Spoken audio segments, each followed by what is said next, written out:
Okay, there was everyone's warning. This is the warning. Okay. So Have you ever had anybody just leave, saying, I don't want to be recorded? It's an invasion Not of my privacy. Not at that point. no, No. because And we I always warn ask. people ahead of time. Yeah. Yeah.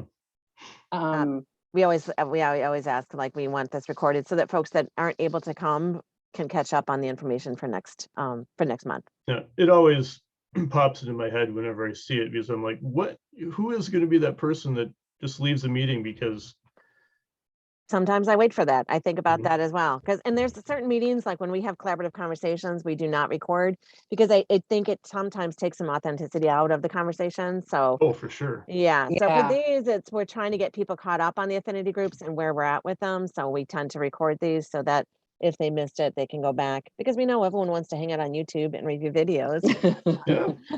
Well, the intent I with mean- these. Oh, go ahead, Mark. Well, everybody under 20 does, right? Oh, I mean, yeah. that's where they live, but it's not watching this. It's watching Listen, people, like, do build stuff on the dances. Minecraft or TikTok or whatever. That's it. That's where we are. Well, and the idea with the groups, in an ideal world, a group of people is coming together, and they're coming together every month or whatever frequency makes sense. And then the work is continuing. So like last month, we all brought our strategies together and we talked about strengthening them. And so like the work is continuing on. So, and I know in a virtual world, it's hard. And I know in a meeting heavy world, it's hard, kind of thing. But that is the idea with the groups that are meeting around different root causes, is so that, and that to Amy's point of like why we are recording, so that if like somebody missed it, they can say like, oh, well, I would like to be caught up so that the next time they meet, this is what I missed out on. Yeah. Well, and I feel like we go back and reintroduce it each time. And then the folks that have been there for 3 times are like, stop talking about it. But we'll start from the beginning a little bit, Mark, because this is your first one. So we'll kind of get you up to speed on the intent and how we're moving through these. So we do have a few slides. So what's the point of the group? So it's designed to build capacity, support conversation, and move to action. Like, those are the 3 big pieces. This one in particular is about making service systems less difficult to navigate, really with the emphasis on those that are experiencing inequitable outcomes. So that's like the overall thing. It's really focused on partnering with community members and people with experience, really listening to folks that are encountering these barriers. Getting into those deeper root causes. It's not about transportation, it's about, there's a lot more going on in their lives. And then exploring interventions and strategies that come from organizations such as yours, brought to the table, and really look at how can we implement strategies. Are you building the best, strongest strategies? Have you really listened to constituents on what they're experiencing, things like that? And so Sarah and I are here just to facilitate and support activities, do some educational pieces that might help strengthen things, or talk about a community engagement or tools that you might need, and then make connections. So we often will know from other groups that this is happening or this is going on. So we'll kind of help make connections on those things. That's a little overall of the intent, and slow me down or jump in if you want more explanation. Mhm. But we're hoping that you gain from this as well. So like I talked about, there's a little pieces of knowledge pieces. So we'll do a little bit, we used to do the learning convenings. We'll kind of interject little pieces of like best ways to engage folks, and best ways to kind of reach out to people, and like getting into deeper root causes. We'll give tools on how to measure and your success and that kind of thing. So, and then we talked about the connections piece. So really partnering with others. We have a lot of folks that are popping in and out in different spaces, and we've had some amazing partnerships that have built even over the first few affinity groups, where even on the call, we've had, 8, 10 people, and someone will say, well, I'm really working on reaching this population. And Selena's like, well, I talk to those people all the time. So give me your stuff, or come with me, or even, Michigan Works. And I don't know, there's been a lot of different awesome connections that we've Right. seen. On the connection side, so just so I can update you and get you on the same page. So the Mediation Centers are an association, the statewide association now. It's the Michigan Community Mediation Association, or MICMA. And we have, just of this week, we have 2 brand new statewide programs that we're going to be starting September 30th. So we've developed a statewide mental health mediation program that's based on the independent facilitation process that I currently do for Jackson and Hillsdale, but we're transitioning in it to basically conflict management between recipients and providers, or recipients and caregivers. Hmm. So those are kind of the scope of the mediation project through the Department of Health and Human Services. So that kicks off the 30th statewide. And then the second one that we picked up was we're going to be the fiduciary for the USDA agriculture mediation program for the entire state. And that's starting September 30th as well. So instead of having an outside entity control that, we control that now. That's So amazing. those would be 2 huge, statewide and federal grants that we're going to be operating for and providing services under starting later this month, on top of all of our local services. So I think part of, and I've had a complete 100% changeover in my board. Okay. We've completely changed how we provide our services. We've had a complete changeover in our mediators.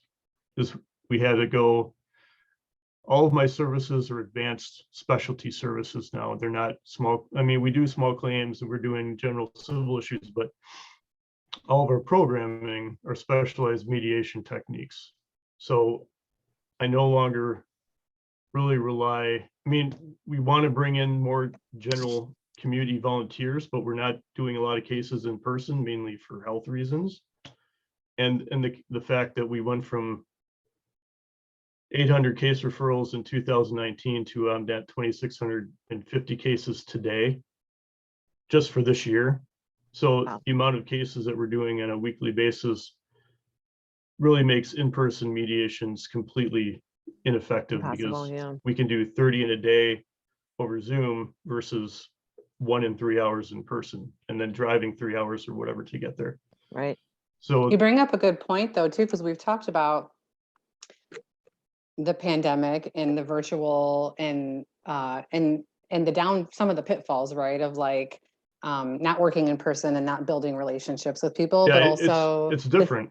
yeah, but the things, right, like, and we've talked about this in different settings too, or like, what are some things that have risen to the top that you have found, we all have had to adjust, right? So like when we resume back to normal, which is not normal, like what are some things that we can capture from that? And to your point around like, you have like, and someone else, Toby, I think mentioned that too, by decreasing the required commute to places. And she had a Mhm. ton of staff people that were driving and now they're doing work remotely. Yeah. And it's actually, and then also like, I tend to like to value human lives. And so when you think about these people working from home, balancing families and balancing kids at home and all these things, it's just an interesting, as you're talking about that, it's like, wow, that's quite the change. And also like pretty cool that you saw a success in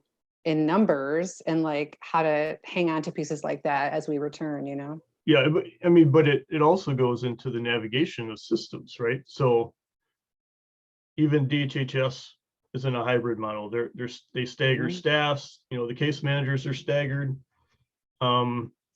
How do we build in the equity and accessibility for the community to access the systems that they need on a daily or monthly basis? How are the application processes going to differ? And how is your relationship with your case manager going to work, right? So Yeah. I've been the face of my organization for 20 years, and I built everything that we do face to face, being reliable, being punctual, interacting and being at these meetings and helping to provide technical assistance or foundational knowledge, right? But I don't have the capacity to do that because I've had to take on 20 different hats just to keep my organization open. So I haven't been able to be interacting with you or Terry, with other groups and other planning meetings. But for my agency to really succeed.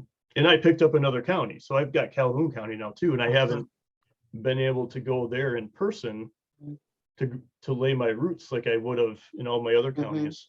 I mean, I do virtual meetings and things, but I wonder too, Mark, as you're talking about that, and Amy and I have talked about this too, with like different levels of like leadership that come to the meetings. And also, and I think there have been some of your coworkers or colleagues or whatever the right term is, that have come, right, to different, and as hats change and as people take on more things, and we also are not naive to the fact that like asking everyone to come to 27 different things is like not applicable or appropriate or a good use of anyone's time, right? So like, is there someone who's doing programmatic work that would actually be really valuable to have them, at our table and would add value to their role, right? And same with you, Terry, maybe like if there's someone, because obviously this is not saying please don't come. It's just saying like also when you think about or when you hear about the conversations we're having and when we talk about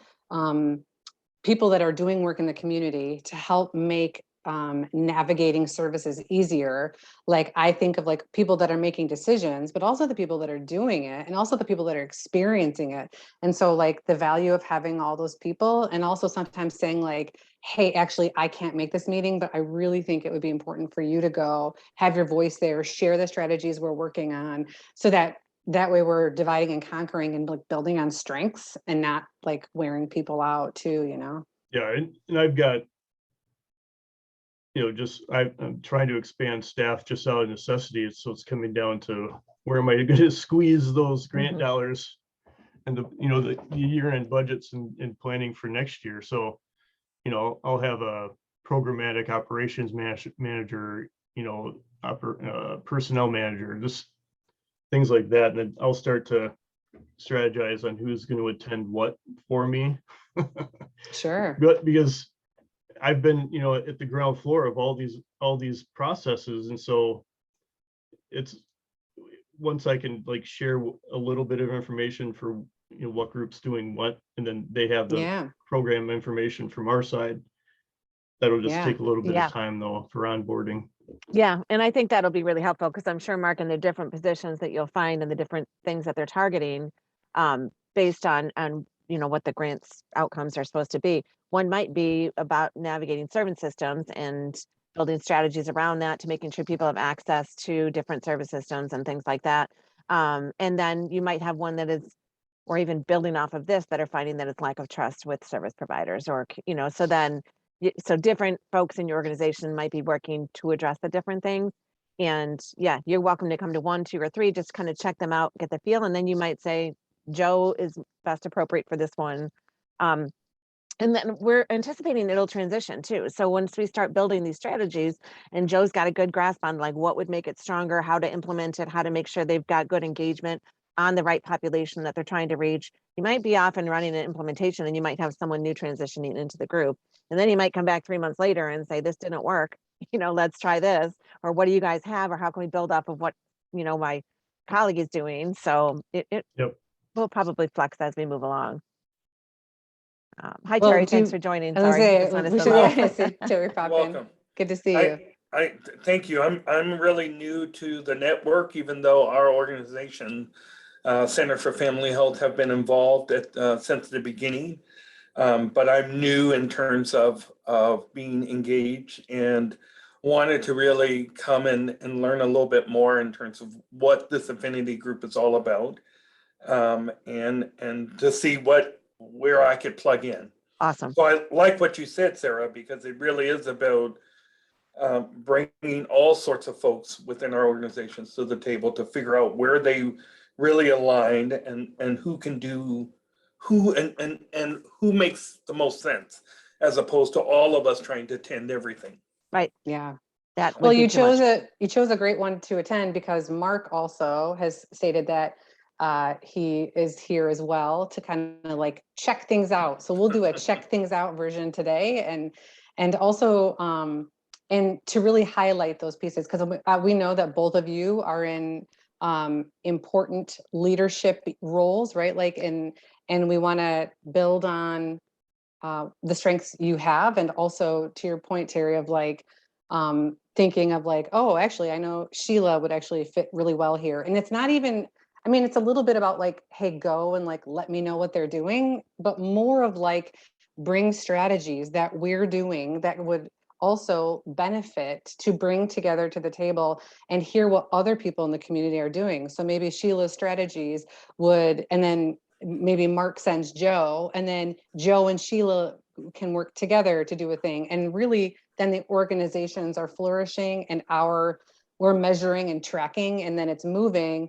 You may be in the know, maybe you then meet with Sheila and are like, oh, this is what's happening, right? But like, we're not looking for people to like be messengers. We're really looking for people that like are doing the work, are involved in it, find value, in attending. Yep. So yeah, well, you've only missed one slide, which is perfect timing. And Amy kind of covered this, but this is just a really quick, the goal that we have for affinity groups and for the people that attend, and it's to gain knowledge, to strengthen connections, build relationships. We are still also learning to build relationships with people in the community, to hear what they're doing. We always want to build trust. And then of course, we would not be a network, or we would not be program people if we were not tracking and measuring our progress. And then of course, taking feedback, hearing what's working and what's not, and then always adapting based on that data. So those are the goals we have. And those can also change. We're pretty flexible and fluid, and always looking to hear how we can best support people. This was just a quick, like, as we were establishing group norms, and we mentioned briefly at the beginning, the intent of the affinity groups is really to have a group of people that are working together, that come together every whatever, maybe it's month, whatever makes sense for people.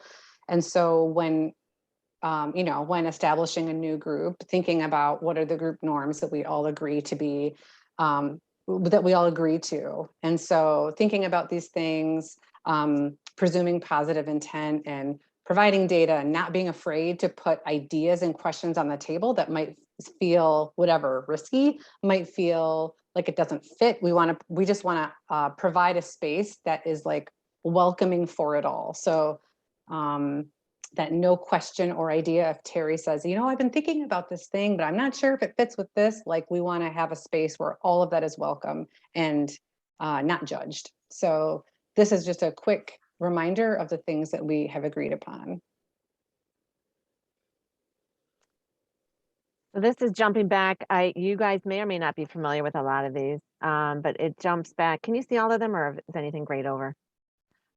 These are the 14 root causes. So these are the big barriers. These are the things that are really kind of getting in the way of people achieving their full potential. And so this was done many years ago. Mark, you probably remember all the systems data. And like, we found that no matter whether you're working in the health services or financial or education, that really when you boil down to what people were experiencing and the really big barriers, it wasn't about whether or not transportation, or whether or not they could get to their prenatal care appointment, or whether or not they were able to start a bank account and build equity in their home or whatever. It really was these 14 root causes. So these were the themed things that came out of those. And based on the partner profiles that people have created and the work that they've told us they're doing around system change, we're kind of starting these affinity groups. So the first one we started was about trust. So building trust between community monitors and providers.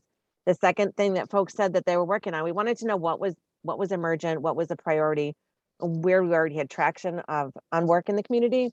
So then came out as the second one, which was about navigating service systems. Like everyone said that this was something that they were trying to really address in their organization. So that came to the second one. And then the third one that we'll be launching next month is about service systems are equitable, and I think this top service and policies are equitable and benefit the most vulnerable population. So that's kind of like people were saying, it's tough to navigate our service systems. The community doesn't trust us. And once we've kind of gotten into some of the conversations around that, we've realized now we can actually look back at our organizations and really be introspective on, are there policies and practices that we have in our organizations that are that are inequitable. So that's kind of the next jumping point. And there's going to be crossover for people. There's going to be people that are really about like getting the word out there, and that's going to be their group. So these are the 4 that have bubbled to the top.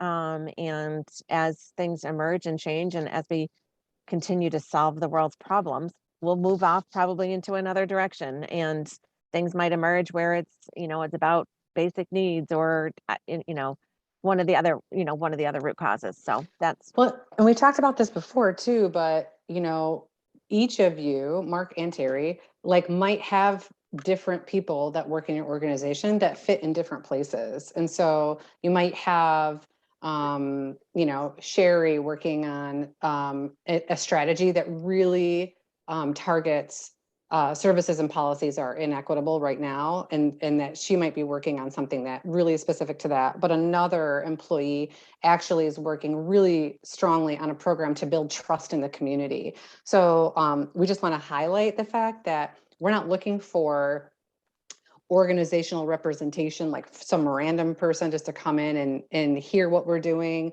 I mean, that's a bonus, but we really want people that are doing work aligned with a thing. And it might be more than one. We have people that attend more than one affinity group as well, because obviously, like Amy said, so much of this overlaps. But we have people from different organizations that attend different affinity groups that make sense for their role.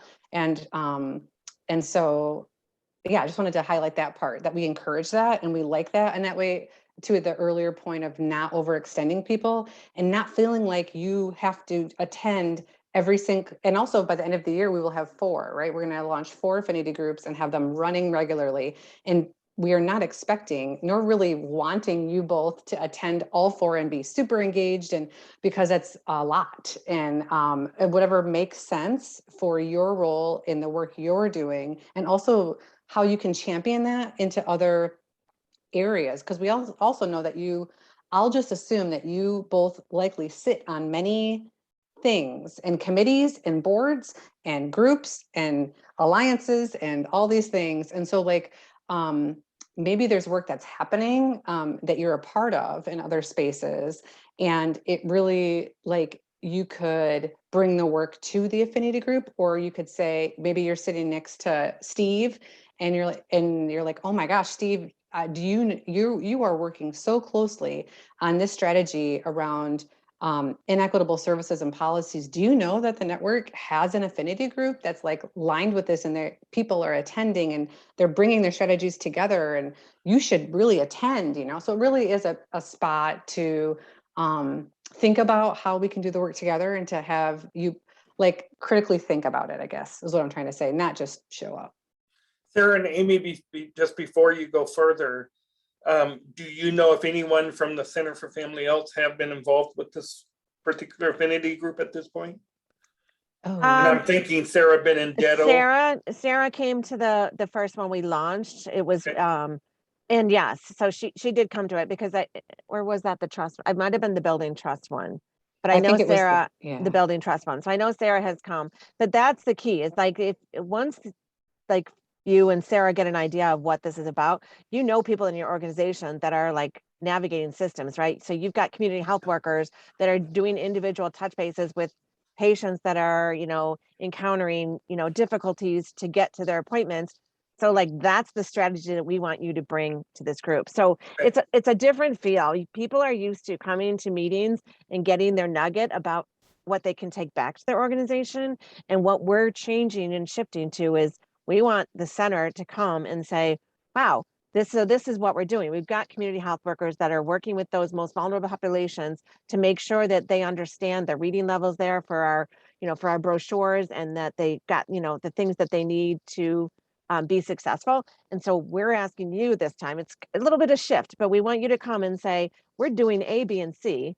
And then, the organization, another organization in the community goes, wow, that's a really good idea, we're going to try that. And then you come back next month and you're going, hey, what we figured out? Our community health workers they're not connecting because folks don't have cell phones. And so we're trying to then, whatever. So the shift in the way we're working is, we're bringing organizations are building strategies, and we're going to help you make strong strategies that address the right root causes, that tackle the right populations, and then we're going to And then you bring them here and we kind of start listing them and start tracking them and start measuring, are we making progress? And are we really addressing trust or navigating service systems? So now, yes, you've got, this is kind of, this is what we're excited about, is shifting so that, and I think so many people that come to these are often like, well, what can I get? What can I take back? And we're like, well, we want you to tell us what you're doing at the center around navigating service systems so that we can share about that. We can learn from that. We can, make it stronger. We can kind of go through the process. If Okay, that makes sense. thank you. Yeah. And to Amy's point, just to kind of piggyback off of that too, for example, Terry, if you sent an employee or whoever, someone really working on this a strategy, and they come like to Amy's example, and they're like, "Hey, we're working on building trust, and we're doing this thing." Amy and I serve as support people, and we'll also have we love being thought partners, but there might be, if this. And not that we have to have every strategy flushed out, right? Like, we're really transparent about like, well, actually, we know that trust is an issue in our community, and we have some ideas of what could go on, but we actually haven't flushed it out yet. And that's great. And it's a space to say like, okay, cool. Well, how do you know actually that trust is an issue? Like, who have you talked to? Like, what does your data show? And so those are the conversations that we want to have in these spaces, so that then we'll pretend that Sherry is the person, and that Sherry is able to say, oh my gosh, you're right. Like, we actually do have data, but we didn't collect it from the entire neighborhood. So maybe that's my next step. And so the idea is that ideas are flushed out, and we use an action planning process, to like, what data, oh, well, look at that magic. That was not even planned, but we'll pretend that was I heard planned. you move in that direction, and I'm like, okay. Nicely done. But yeah, so, and not that we always have to like be super strategic, but this is just the way it flows, right? Because if Sherry says, hey, actually, we're doing this intervention where we go and like stop at people's houses and knock on their door, and I'll say, okay, well, how did you come up with that? And they'll be like, oh, well, like, it's been in our community for 27 years. So that's why we do it. And I'm going to say like, well, do you have data to like, have you engaged the community? Do you know that this is the way? Do they want me at their door? Maybe they want someone else at their door. Do they want anyone? So like, there are pieces in there that we want to use authentic engagement at the core of everything. We want to understand why a thing is happening. Which is why we have these groups. And truthfully, there could be someone in our group who's like, actually, you know what? The more we talk about it, this is not a trust issue. We actually just have a policy in place that is like off. So I need to address that. Like, the idea is that it brings the truth up, and then like, Yep. okay, so then what? How do we move from here? Okay. Thank you, Sarah. Yeah, Welcome. we won't shy away from asking difficult questions and addressing difficult issues. So we will have folks, and we've had folks that will come to the table and say, well, I'm going to address this issue by creating a pamphlet or a brochure. And we're like, but like, if difficult services are difficult to navigate, what kind, who told you that I can't get into this organization, and I get stuck at the front, and then I don't know where to go from there? Like, what are they saying? Is a brochure really an effective use of your time? Is it a strategy that will help people? Like, maybe, they're coming in the front door and they're treated rudely. And so they're saying, I can't get to my, my food stamps this month because of A, B, and C. Well, is it really that they didn't know your hours of operation? Or like, let's ask some more questions. Let's reach out to some more people. Like, and who's saying it, right? So if you've got a group and you're like, I'm going to do a brochure, and then it's on like a 12th grade level brochure about like the benefits of, addressing diabetes or whatever. And it's like, like, we're going to keep pushing to say that might not be an effective use. That's not in a strategy. Let's go back. Let's start over. Let's ask the right people. Let's disaggregate the data, right? Is it Black and brown folks in our community, or is it, teens? Is it like, we'll kind of drill down to say, make sure that you're looking at who you're targeting. And then when you're doing an intervention, make sure that it's appropriate for the folks that you're targeting. If it's a youth group, a group of young folks, if it is, Black and brown folks that live in the city, and they'll be like, well, we did a survey, an online survey. And we'll be like, okay, if that's your target population, they're not on computers, they're not using, online surveys. And when you sent them the, after visit survey, they're not the folks you're not getting the right, feedback. So, Right. so that's a lot of like building, kind of pushing people, digging deep into like what the issue is. Thank you. Yeah. So I'm wondering if maybe, I don't know if maybe we go to the Padlet now. Maybe we could, if we went to the next slide, we can show an example. These are just, well, they're written out because we had a Padlet up last month and where people talked about some different strategies they were working on around navigating service systems and the conversations we had around them. And so the idea is that as people are bringing together their strategies, that we could bring them up again. So I know Bill attended last month. He sent an email, wasn't able to attend today, but he's really working on making it simple, clearer, and more transparent to access registered apprenticeship, training, and careers. He's focusing on equity. He is trying to reach young people of color and also young women when trying to create pathways for apprenticeships.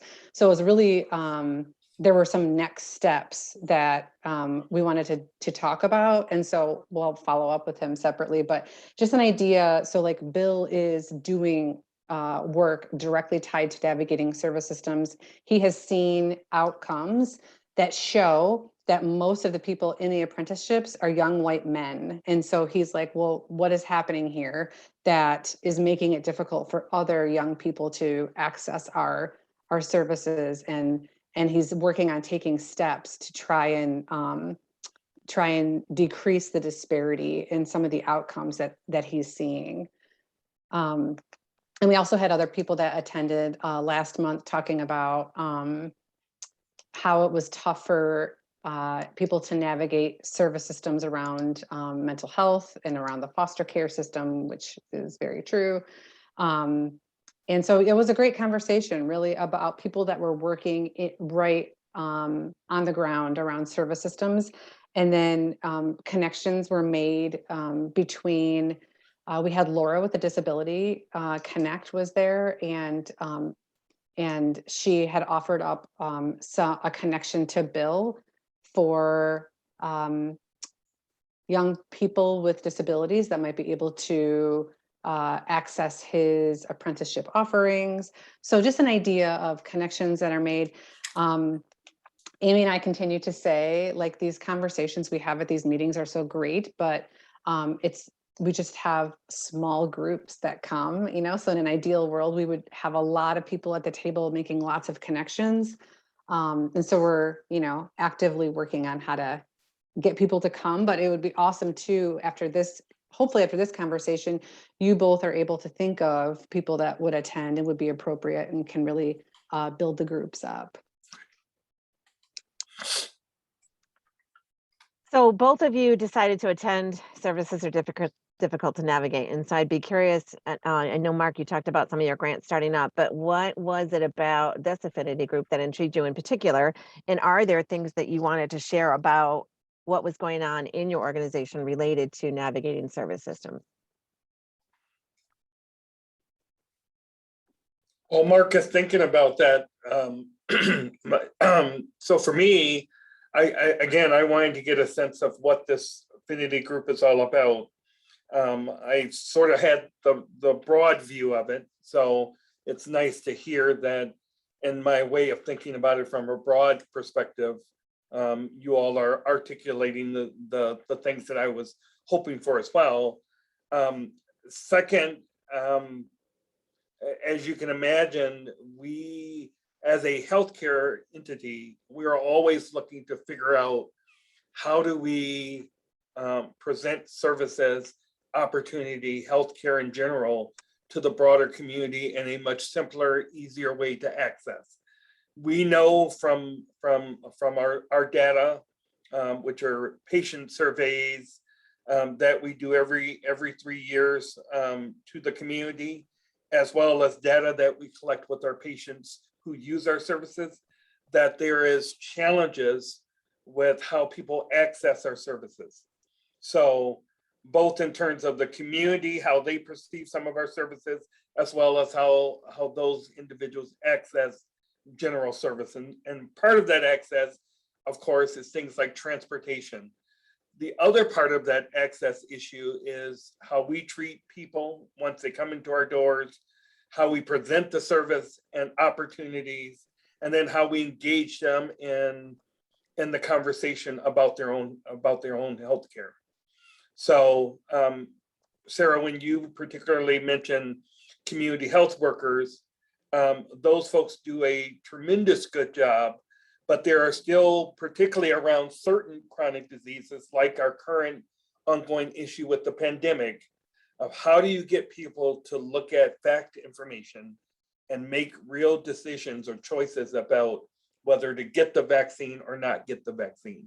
And my role here for the center is really to develop and make those connections with partnering agencies or organizations in the community, whether they're grassroots, neighborhoods, or other nonprofits, to sort of do that kind of work, and in partnership with our staff. So this area really intrigues me, and it brought me to the table because I wanted to learn more about what people are doing and how this work is being sort of done in a real way with organizations. Does that make sense? Yes. It does, and kind of following what Terry was just explaining from the center's standpoint is, as we switched everyone in the organization over except for myself, and changed our service protocols to more remote versus in person. Part of our onboarding process for all of our new volunteers or students, because I have 12 law students from 4 different institutions currently, and I get new students every semester from any of the 5 law schools in the state and out of state that they come in intern or volunteer or extern with us for educational purposes. I have 4 international students, and we're going to be co-oping with a law school from Poland as well. So what we do in our onboarding process is we kind of have an asset map for centralized around our organization and all of our connection points in any community we work in. So it's county by county. And so we make sure that all the students and all the volunteers and new staff understand how we're connected to each of the communities we work and serve. And then they're able to help discuss our services from an agency point of view on how we intersect with all the other agencies that might be tangentially connected within that county or that service region. So, for instance, when we're doing the eviction diversion process, we work with legal services for Jackson and Hillsdale. We work with community action agency, housing specialist, and all of their programs for Jackson and Hillsdale on that specific project. And then we talk about all the tangentially connections. So we'd have the housing commission, you'd have the local landlord association, you have the court system, interfaith shelter, anything that's going to be connected to housing stability within that region, depending on the county, because each county is going to be a little bit different for the services that are available. So we do that for every one of our programs. What does it look like when we're dealing with the mental health side? Which provider is it? Is it an adult? Is it a minor? You have to talk about the school and how that's going to impact the special education aspect of that kid's service plan and how they intersect. You have to do educational planning. You have to teach the parent or the school how the mental health plan is going to impact the services at the school. So and Terry is right, it takes a lot of energy to really make navigation of these systems to make it possible. But I think as organizations and as a collaborative, we have to do a better job of helping individuals and educating not only our workers, but the community at large. Because I expect that I become a clearinghouse just based on what I know, right? In the relationships and the way that I've connected myself to the community, but it shouldn't, we want Be individual. everybody to be able to do Yeah. this. So, I mean, and I talk to my young attorneys all the time. Like, people aren't just going to come to you to solve legal problems. You're going to have to know how your community works and where to send them for their help. I mean, where they get counseling, how do they get, how do they get social security issues if they, if you're dealing with an injury issue. You have to know how your community works and how everybody's connected to be a better counselor for them. And they're going to come back to you more frequently. And that's a piece of relationship building that's in there too, right? So Yeah, they're trusting absolutely. you to give. So it sounds like you have a great strategy around onboarding the multitude of staff that you have with, did you call it asset mapping? Yeah. Yeah. So it would be a fascinating thing to share with the group, because we do have turnover in staff. And Mark, like you've said, you've built relationship and have plugged yourself in, but we can't necessarily put that on every individual that we bring into our organization. But having something like an asset map so that they do know the connections, and who to send it to and how they all interconnect to make sure that that person is supported that's amazing. And I think that is something that we'd love to bring in as a strategy. Well, That and I think it might have been 2 or 3 years ago at one of our collaborative meetings, before Irene left Cradle to Career. She had a program, an asset planning program that you could plug yourself in and then put all of your other connections in, and it would give you a 3D map Oh, really? of how you're connected within the community. Huh. It created a web, and it was fascinating. So that's kind of, I mean, the asset map, when I was president of the Aware Shelter, we had all the board members kind of fill out an asset map and who they're connected to. But it was mainly for fundraising, right? Right. Or for But board membership. I took it a step further and said, well, we need to know how we're connected to society and how things work. So let's just do it this way. And then I was able to finally get a board chair who took that idea and created the system. And now we just use it for all of our, volunteers, all of our students, all of our board members, all of our staff. And we just say, fill this out and how we're connected. And then we kind of use it as our gateway model. Is it But I can't remember what the name of the program was, but Irene used it quite yeah, a bit. I'll have to take a look. So is yours computer generated or is it a physical map? We just kind of made it from like a PowerPoint display. And so we made it ourselves just based on like a 5-page document that I created for what we're currently doing and where. And then we just put it in like bubbles and stuff. And so does that, sorry. Oh, no, I was gonna say, no, I've been a part of evaluation that has like a social network analysis where you measure the strength of relationships, but, and I've also been a part of asset mapping, but I'm not familiar with that like 3D image besides an evaluation piece. I would be very curious. It was really cool. I just can't remember what it was called, but I'm sure we can dig through our database and find out what she used. I'm sure that she'd used it when she was on Cradle to Career, and it was during the transition period when we're trying to come into the collaborative. So Okay, interesting. Yeah, we'll take a look at that. Does that take into account? I'd be curious to see, you often see the flow charts where it's if yes, then no. Does it take into account like the age of the person or the race of the person or the socioeconomic status of so that, because like I would think that a certain social worker might be more appropriate for one group versus another or individuals? well, I mean, within the agency itself, we don't get into income levels, but we have age demographics, we have racial demographics, we have language demographics. We track all of their mediation credentials. So we track them whether or not they're able to mediate in person or remote. So, I mean, it's way more than I've been able to do on my own. Yeah, no, it's amazing. So- No, well, sure. It's putting, because I mean, so much of the way we interact is personally, right? So there's relationships that you have, but you want to build a position within your organization that you could work yourself out of a job so that anyone that came into your position would have a similar skill set or connections to the community. And that's that collaborative work. I mean, Yeah. it's taken me, obviously we try to I mean, you hope that you're maturing and you're a lifelong learner and you're putting yourself in your agency in a position to succeed. But what I've really tried to do is give everything that I have to everyone coming in. So I want them to be able to do every single job in the agency, even though they're not going to be here in person. I want them to understand what, Christine's doing as my executive. I want them to understand what our trainers are doing and what what concepts they're trying to offer.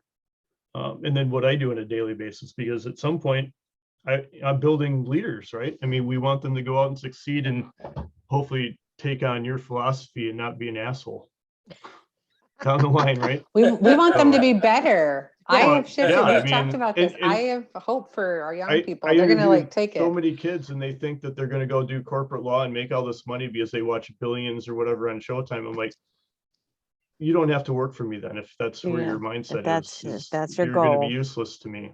And I Yeah. tell them that. I'm like, this probably isn't the place for you because everything you're going to learn is going to go against that principle.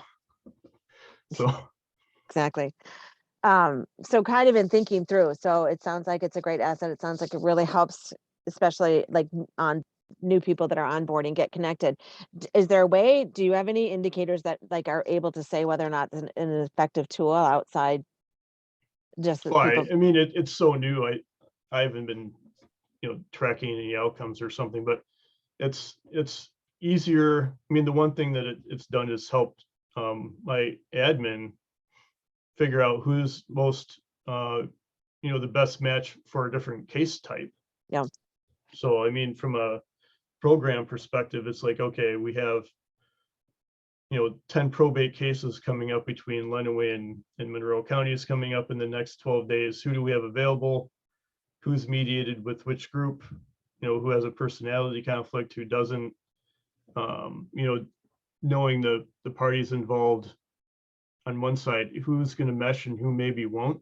Who's going to, because we have a lot of attorneys that we work with that'll give newbies a lot of shit Mhm. and try to walk all over people. And so we have to make sure that we have a dominant personality or a really good facilitator to help that student works through something. And so is that all kind of in the mapping, like so that it's like this person works Yeah, better with you? we have hours mediated. We have experience levels. We track them by senior mentor, apprentice. Then we have case types mediated, hours mediated, different certificates. We'll have. I mean, I communicate with our trainers on a weekly basis, so I know who's observed who and who's ready to go, and then I observe everybody. So I interview everybody, so I kind of have an idea of who they are as a person coming in. But it takes a great deal of mental resources and allocation of staff time to do this up front. That would be a It's so lot. interesting. Yeah, I love hearing about it too. But I'm married to an HR executive who's kind of helping to design this kind of stuff, and hopefully I get to hire her to be my personnel person. So There you go. There you go. Some I won't benefits have of to it, do right? Everyone has different strengths. the stuff that I sure as hell don't want to do, but you learn about it. I think it's so interesting as we're talking about this too, and I know Terry mentioned it briefly when you were talking about like the strategies around navigating service systems and also right, like how intertwined they are with other things. And of course, I always think of trust, and Terry, you mentioned that too. Talking about like looking at your patient surveys every 3 years, you look at data. And some of it is transportation, and then some of it is how we treat people and how we present the service and things like that. And so I just think it's such a good example of like when we're thinking about people navigating service systems. And this is why every time we've had this affinity group meeting, we have different people come, and so always the conversation is different. But it's also pretty messy, right? When you think about like, because as a service provider, if I'm like deciding, like, how do I know, right, that a service system is difficult to navigate? It might actually be, like you said, that it's difficult to navigate because I'm a middle-class white woman and I'm trying to go out into a community and decide, like, to me, there's a data piece, and then there's like a, we have found that that these are the contributing factors, and that it might be that our policies state, we had that one, I think, like a couple of months ago, someone was saying like, well, actually we have a policy in place that is actually like there's too much red tape for people to access services. And I think, who did we have? Well, I mean- Angela with Michigan Works was talking about all the help that she wanted to offer Yeah. people, and that the rules stated, and she couldn't change it. She couldn't change policy around the rules say that you have to have this many days between when you file for help and for when, and I didn't know that. I was like, oh my gosh. So that's a huge barrier, right? So But Sarah, how do one get, I guess, sorry to interrupt you. No, go for How it. how do one get above that as an organization if they're not willing then to revisit the policy? That's Right. Because it's really the policy Mhm. You're right. and the way that policy is being carried out That's right. consistently then that is really the barrier, not that any staff person is trying to be the barrier or right. That's right. But it's- or the services itself. Yeah. It's being able to then go back to your organization and say, this policy really is what is causing the barrier for our folks Yeah. to get in and access services. And there's similar situations in like trying to access mental health issues. Like we talk about at the school setting all the time that, you know, a child has a behavior, trauma related, ensuing mental health issue. There's a referral made by the social worker at the school to an agency or to Lifeways, and then it's handed off to the parent, and it's their obligation to try to arrange the services or the meeting, but they don't use the key terms. They don't know what questions to ask. They don't even know what's wrong with their kid. And then they never even get to the assessment because they can't get past they're the overwhelmed. gatekeeper They don't because of trust. terminology issues. Mhm. Well, and So I think that both of these are right. So like, to me, I don't know that, and the benefit of having previous conversations is like, there's only so much that we can control too. Some of these state and federal policies, I don't think that I'll see a change in my federal, like that would be a miracle, right? But like, to me, there are pieces like, can organization policy be changed? And I think that conversation alone, like maybe Angela does or does not have the ability, and we talk about this in like sphere of influence and power. She might know someone, she might not have the power to change a policy, but does she know someone? Does her supervisor know that the barrier is this?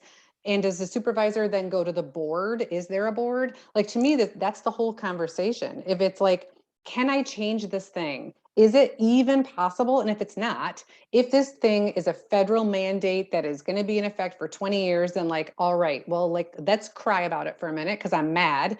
And then how do we be creative around it? So, and she was even talking about like, she has been going into the community and trying to tell people, like, please come to me before you're in crisis mode, because by the time you're in crisis mode, policy states that I don't have enough power to help you.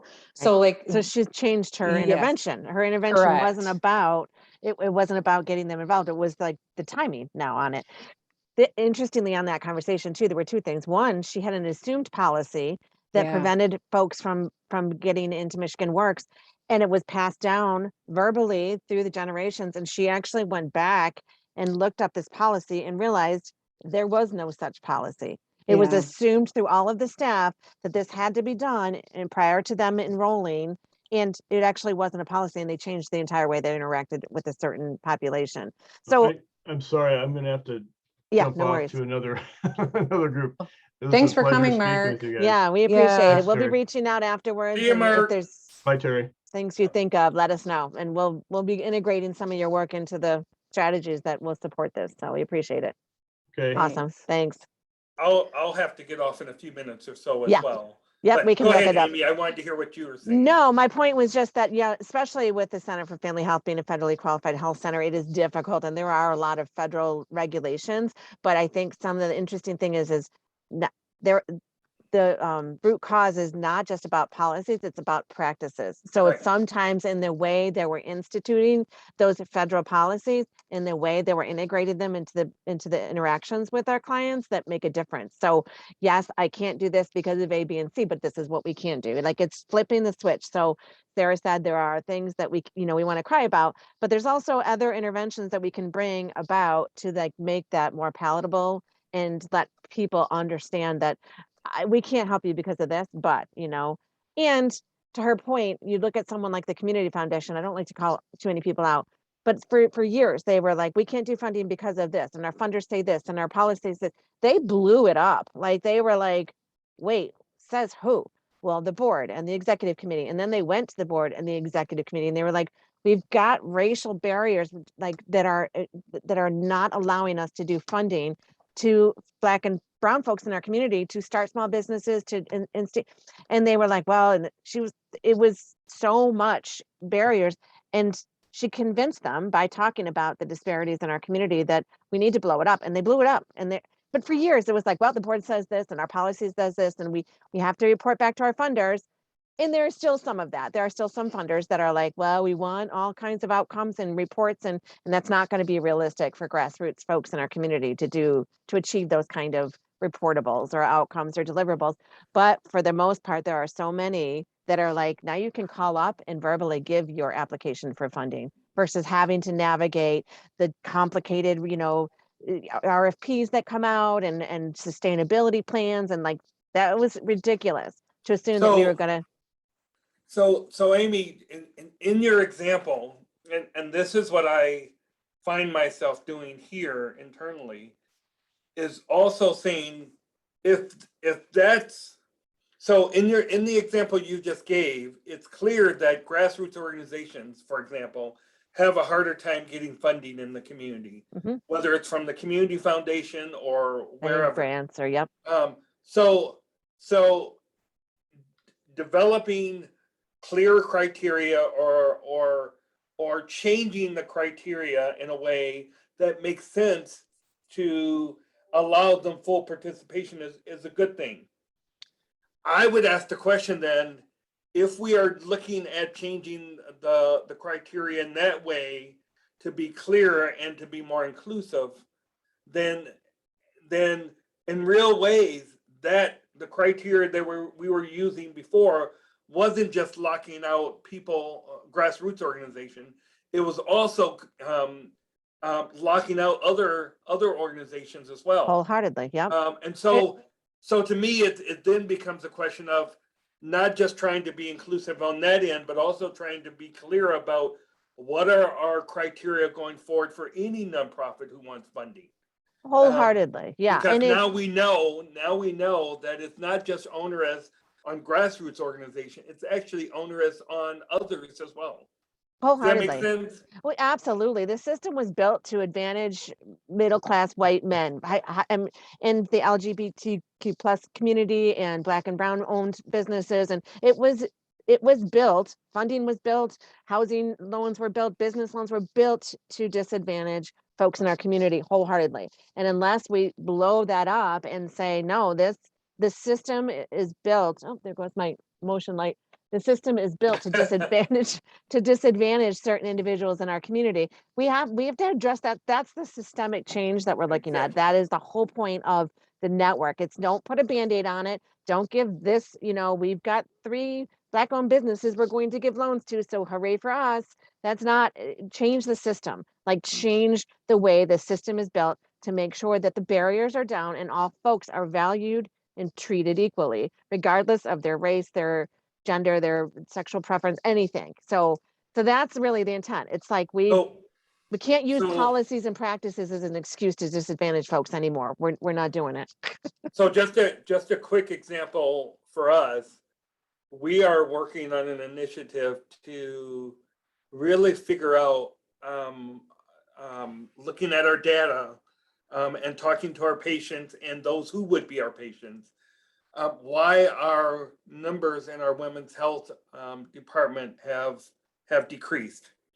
And what we have found, it's been really interesting to survey our current population, our previous patients, and would-be folks in the community as well, utilizing those, who would be utilizing those services, and to understand that some of it is not just our staff, but it's also the perception of how the environment itself looks, how inviting the environment is.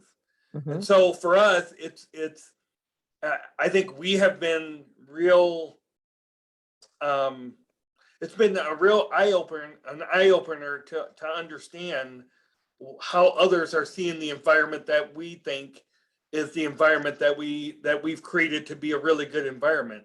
We And make to hear the assumptions. pushback Yeah. and for folks to say, nope, that's not the environment that is really conducive to allowing people to come in and really take full hold of the services offered by your women's health services. Which is So, amazing. We yeah. make so many assumptions about what we have decided sitting around the executive table would be most comfortable for our clientele. And we never stop and ask, like, Yep. what do you guys need? You know, what is most comfortable and what type of environment? And do you want individual? I mean, I know the center rolled out that whole centering pregnancy piece, assuming that would be more comfortable. And it was like, well, stop and ask, what do they need and what is best for them? And so yeah, it is a lot of, and it's stopping to Terry. I love that you're asking would be patients as well as current patients and past patients, and not letting them give the answer of transportation was an issue. You know, it's actually not. That transportation is there. If you're Medicaid eligible, you can. But what the problem is they have to call ahead. And Yep. then they need 3 days notice. And with the social chaos they have going on in their home, and their lights just got Exactly. turned off, and their babysitter didn't show up, or they can't afford childcare. It's not transportation, but we take that because it's easier for us to go, well, transportation was an issue. That's why they didn't get to their prenatal care.